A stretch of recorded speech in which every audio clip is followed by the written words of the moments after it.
Bien-aimés frères et sœurs, nous voici encore devant vous, dans vos salons, dans votre téléphone, à travers votre tablette pour que nous puissions méditer ensemble, échanger ensemble sur une pensée de l'Écriture dans le cadre de cette émission que dit la Bible. D'entrée de jeu, je vous fais parvenir mes salutations dans le saint nom de notre Seigneur Jésus-Christ. Je vous invite à prendre Matthieu chapitre 24 à partir du verset 36. Matthieu 24 à partir du verset 36. Pour ce qui est du jour et de l'heure, personne ne le sait, ni les anges des cieux, ni le Fils, mais le Père seul. Ce qui arriva du temps de Noé arrivera de même à l'avènement du Fils de l'homme. Car dans les jours qui précédèrent le déluge, les hommes mangeaient et buvaient, se mariaient et mariaient leurs enfants, jusqu'au jour où Noé entra dans l'arche, et ils ne se doutèrent de rien, jusqu'à ce que le déluge vienne et les emporte tous. Il en sera de même à l'avènement du Fils de l'homme. Bien-aimés frères et sœurs, excusez-moi, peuple de Dieu, ce passage est assez interpellateur. D'abord, on parle du retour du Seigneur.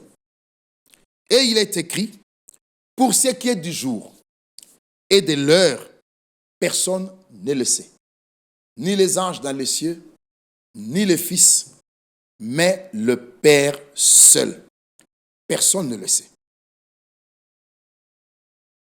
Mais ce qui arriva du temps de Noé arrivera de même à l'avènement du Fils de l'homme. Mais qu'est-ce qui arriva du temps de Noé?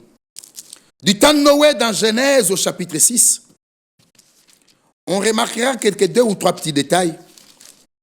Genèse chapitre 6. Déjà le verset 1er. Lorsque les hommes eurent commencé à se multiplier sur la face de la terre, et que des filles leur furent nées, les fils de Dieu virent que les filles des hommes étaient belles, et ils en prirent pour femmes parmi toutes celles qu'ils choisirent.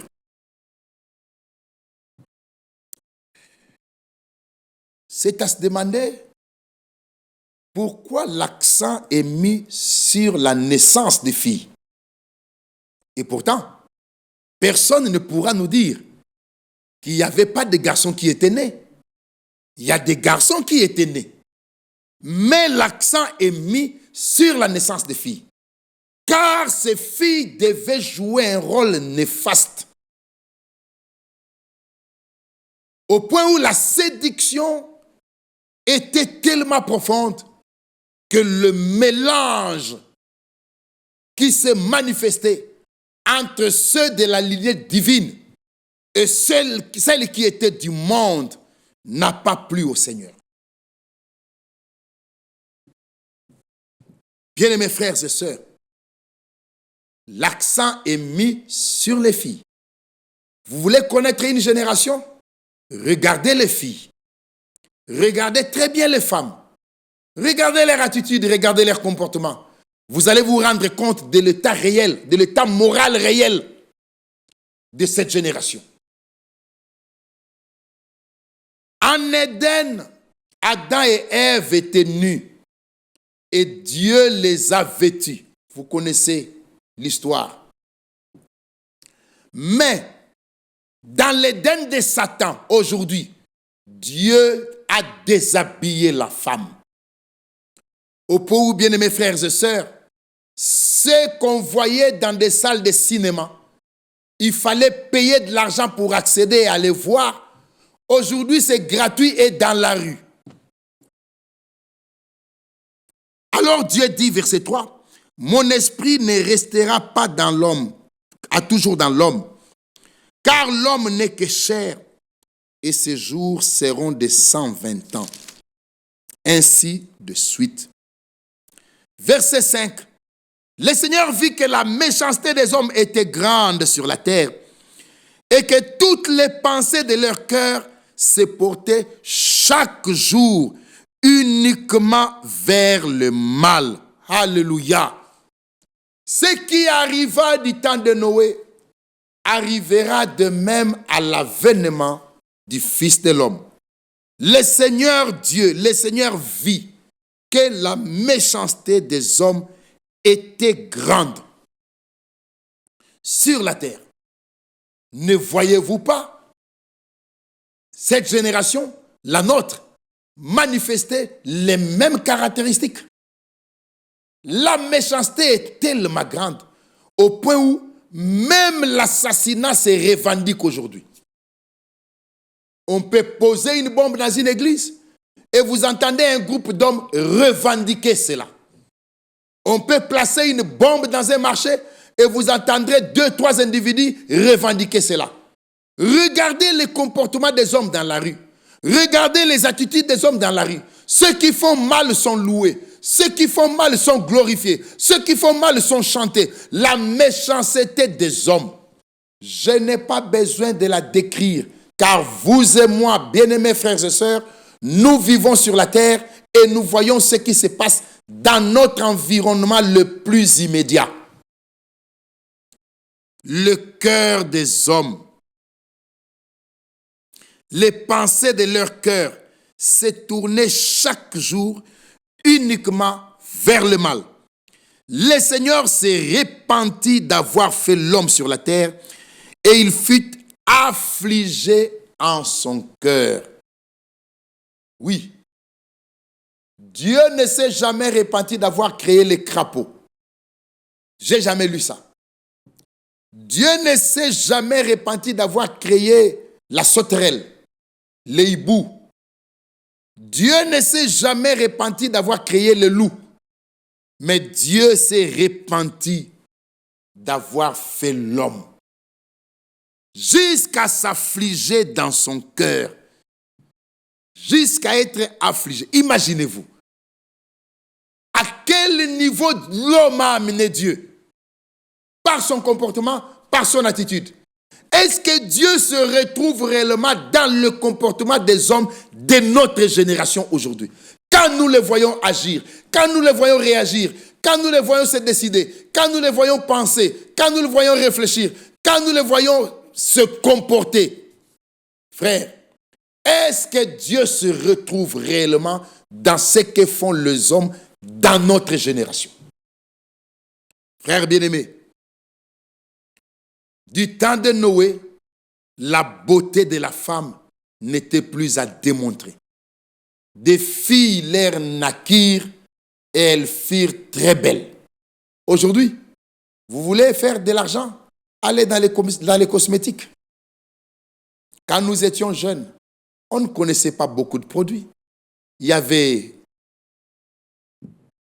les noms sont partis, Asepso, Ambi, Vénus de Milo, Neko, à la rigueur. Après, on a eu Mekako, Jaribou.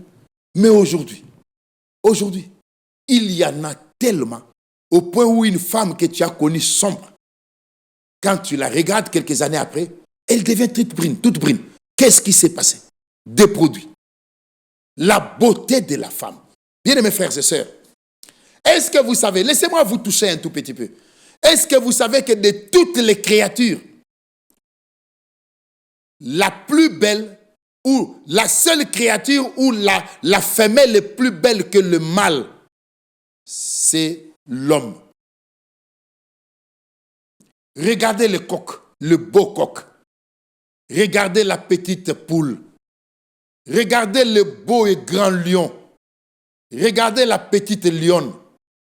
La seule race où la femelle est plus belle que le mâle, c'est la race humaine. Mais cela a été fait pour un but. Pour séduire justement.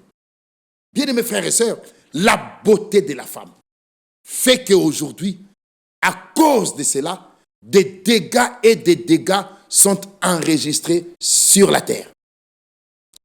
Ce qui arriva du temps de Noé est déjà arrivé. Mais le verset 8 est important. Mais malgré cette confusion, Noé trouva grâce aux yeux du Seigneur. Noé trouva grâce aux yeux du Seigneur. Et le Seigneur a ordonné à Noé de construire l'arche. Noé a construit l'arche. Il a annoncé aux autres que le déluge viendra. Les scientifiques ont demandé à Noé, ou ils pouvaient demander à Noé, Noé, d'où viendrait l'eau? Il n'y a pas de l'eau au ciel. Il n'a jamais plu sur la terre. D'où viendrait l'eau, Noé? Tu vois que le soleil a tapé ta tête chauve et que tu commences à déraisonner. Et pourtant, quand Dieu avertit, tous les paramètres ne valident pas ou n'annoncent pas que la chose va s'accomplir. Non, non et non.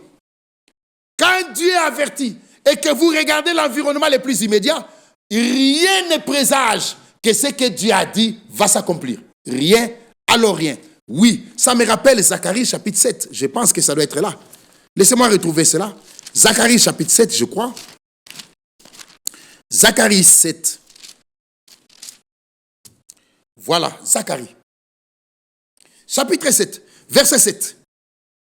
Ne connaissez-vous pas les paroles qu'a prononcées le Seigneur par les premiers prophètes lorsque Jérusalem était habitée et tranquille avec les villes alentours et que le midi et la plaine étaient habités?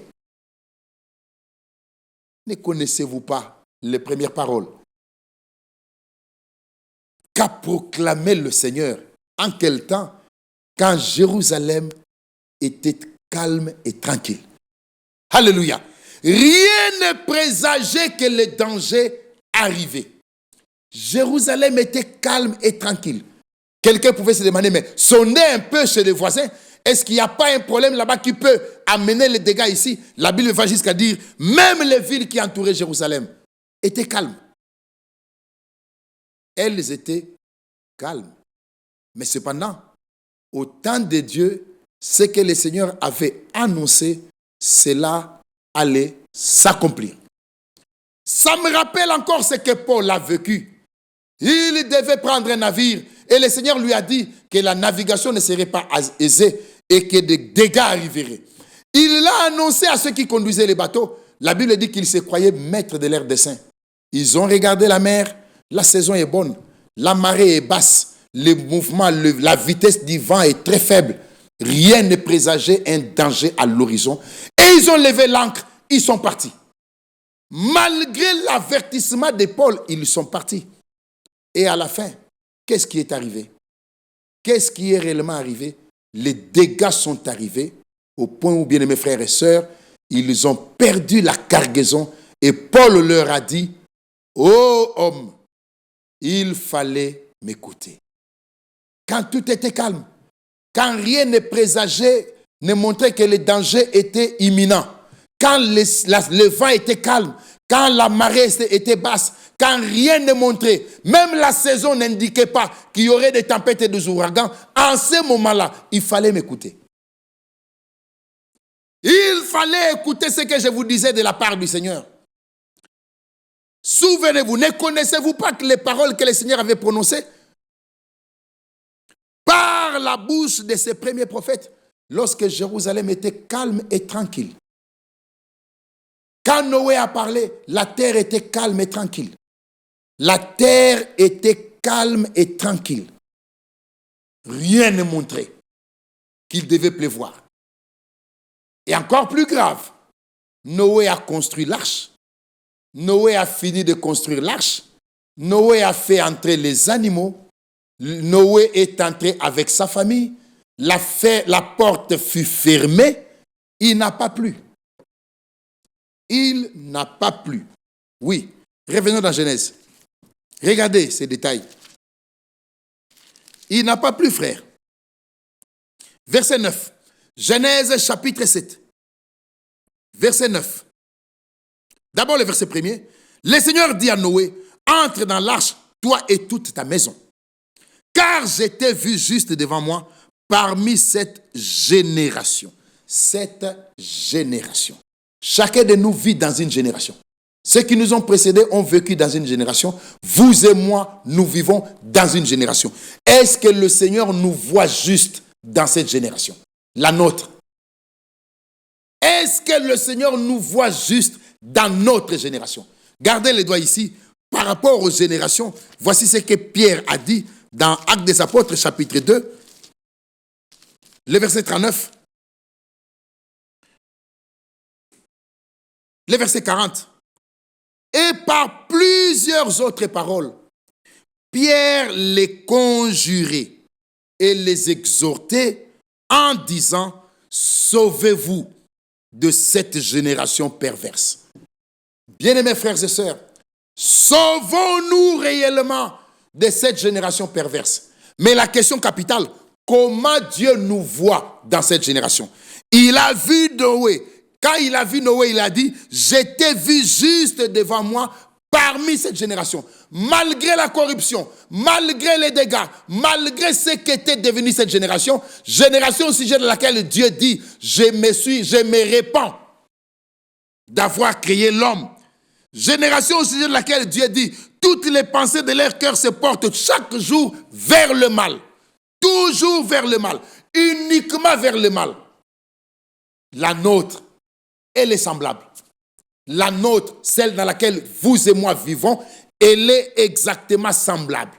Comment Dieu nous voit dans cette génération? La nôtre. Alléluia.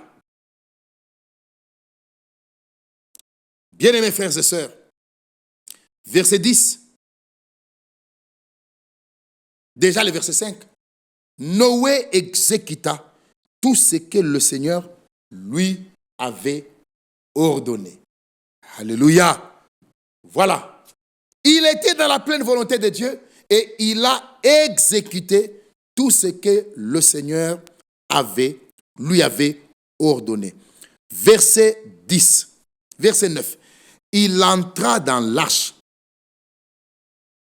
auprès de Noé, 2 à 2, un mâle et une femelle, comme Dieu l'avait ordonné à Noé.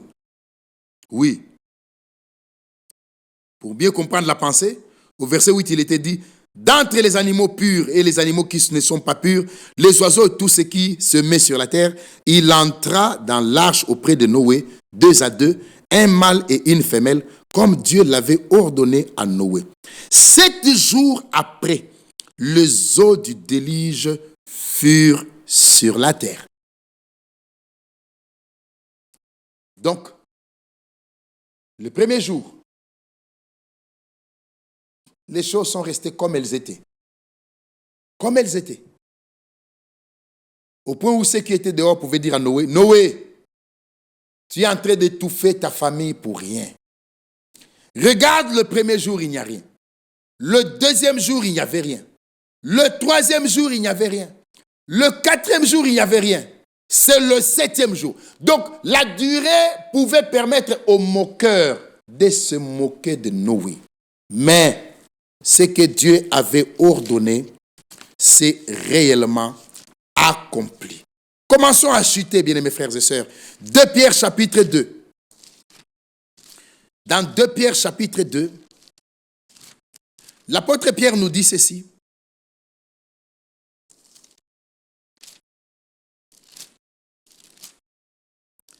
De Pierre chapitre 2.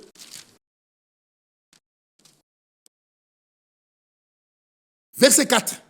Car si Dieu n'a pas épargné les anges qui ont péché, mais il les a précipités dans les abîmes des ténèbres et les réserve pour le jugement, s'il n'a pas épargné l'ancien monde, mais s'il a sauvé 8 personnes, dont Noé, ce prédicateur de la justice, lorsqu'il fit venir le déluge sur un monde d'impies. Le déluge vint comme le Seigneur l'avait ordonné, mais il a sauvé 8 personnes. Noé, sa femme, ses 3 fils et les 3 femmes de leurs fils. 2 Pierre chapitre 3, la Bible dit, verset 1er, voici déjà bien aimé la seconde lettre que je vous écris. Dans l'une et dans l'autre, je cherche à éveiller par des avertissements votre saine intelligence, afin que vous vous souveniez des choses annoncées d'avance par les saints prophètes et du commandement du Seigneur et Sauveur enseigné par vos apôtres. Sachez avant tout que dans les derniers jours, il viendra des moqueurs avec les railleries et marchant selon leurs propres convoitises. Ils disent, où est la promesse de son avènement? Car depuis que les pères sont morts, tout demeure comme dès le commencement de la création. Ils veulent ignorer en effet que des cieux existèrent autrefois par la parole de Dieu, ainsi qu'une terre tirée de l'eau et formée au moyen de l'eau, et que par ces choses, le monde d'alors, du temps de Noé, périt, submergé par l'eau. Alléluia. Personne ne peut le nier, mais ils veulent ignorer. Mais, par la même parole, les cieux et la terre d'à présent sont gardés et réservés pour le feu, pour le jour du jugement et de la ruine des hommes impies. Et de la ruine des hommes impies. Alléluia. Voilà pourquoi le message de grâce a fait que Noé puisse entrer dans l'arche. Le message de grâce, c'est que nous vous rappelons aujourd'hui, puisque vous le savez, le seul lieu de sécurité, c'est en Christ. Entrez en Christ. Et en Christ, on n'y adhère pas, comme on le ferait dans une église avec un registre. En Christ, bien-aimés frères et sœurs, il faut y naître. Et la sémence, c'est la parole permanente et vivante et même pure de Dieu. Matthieu 24 pour terminer. Où nous étions frères. Ce qui arriva du temps de Noé, verset 37, nous disons, est déjà arrivé. Maintenant que nous attendons l'avènement du Fils de l'homme, cela est déjà arrivé. Alors regardez. Car dans les jours qui précédèrent le déluge, les hommes mangeaient et buvaient, se mariaient et mariaient leurs enfants, jusqu'au jour où Noé entra dans l'arche. Et ils ne se doutèrent de rien, jusqu'à ce que le déluge vienne et les emporte tous. Il en sera de même. Il en sera de même à l'avènement du Fils de l'homme. Veillez donc, puisque vous ne savez pas quel jour votre Seigneur viendra. Alléluia. Veillez donc. Veillez ne veut pas dire privez-vous du sommeil, mais c'est-à-dire vérifiez tout dans votre vie. Est-ce que vous faites le bon plaisir de Dieu? Est-ce que je fais le bon plaisir de Dieu? Est-ce que Dieu nous voit juste dans cette génération comme il a vu juste Noé dans sa génération? Frères bien-aimés, que ceci nous laisse tous interpeller. Que chacun d'entre nous se laisse interpeller et mette tout en ordre devant le Seigneur, car Jésus revient très bientôt. Que la grâce de notre Dieu et sa miséricorde demeurent avec chacun d'entre nous, au nom de notre Seigneur Jésus-Christ. Amen. Que Dieu vous bénisse et avec plaisir, je vous retrouve à la prochaine occasion. Shalom.